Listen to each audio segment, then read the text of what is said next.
So yun guys, manonood mo na ang ating mga kasama dyan habang nagluluto tayo ng sinabawang paa ng baka. Nandyan yung mga kasama ko, nakatingin sa akin kung anong gagawin ko.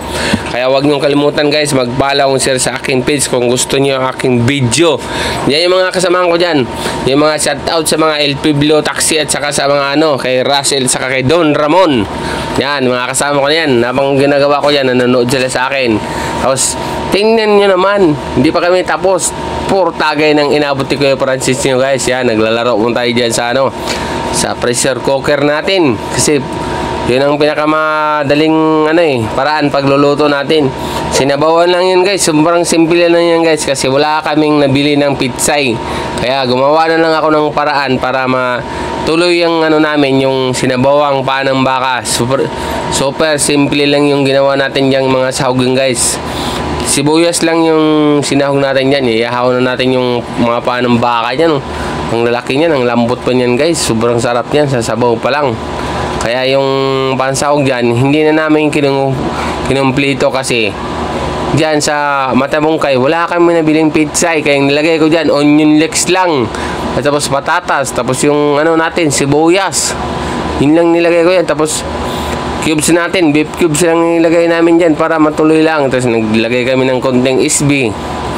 Yun yung natin dyan, para paraan lang. Kasi pang lang pang tanggal lasa lang doon sa namin, sa ano ba yung ininom namin? Yan, sobrang sarap yan Tignan mo, lagyan natin tubig, lagyan natin sabaw. Tapos papakuluan lang natin yan wala pang isang oras yan. Lambot na kasi yung pressure cooker namin, bago pa kasi yan mga kasama ko dyan, habang nagluluto ako, nanonood sila sa akin.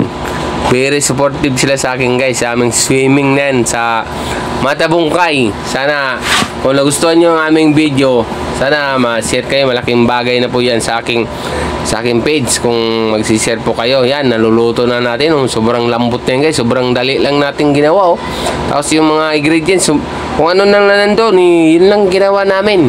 Tignan nyo naman Tapos yung paa nyo yun, tinanggalan namin para pakita sa inyo na kung gaano kalambot yung ginawa naming sinabaw ng paa ng baka.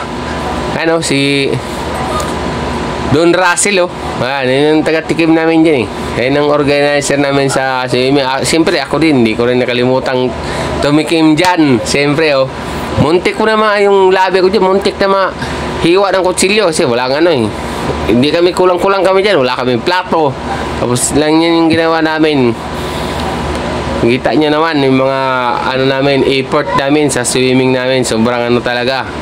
Puro kaldero yung dala namin dyan. Wala man lang kaming dalang isang kawalay lang, pero kulang pa sa Yan, kung nagustuhan nyo ating video guys, huwag nyong kalimutan mag-follow and share sa ating page. Malaking tulong na po yan sa akin bilang isang tricycle driver. Mga tricycle driver, shout out sa ating lahat. Saka yung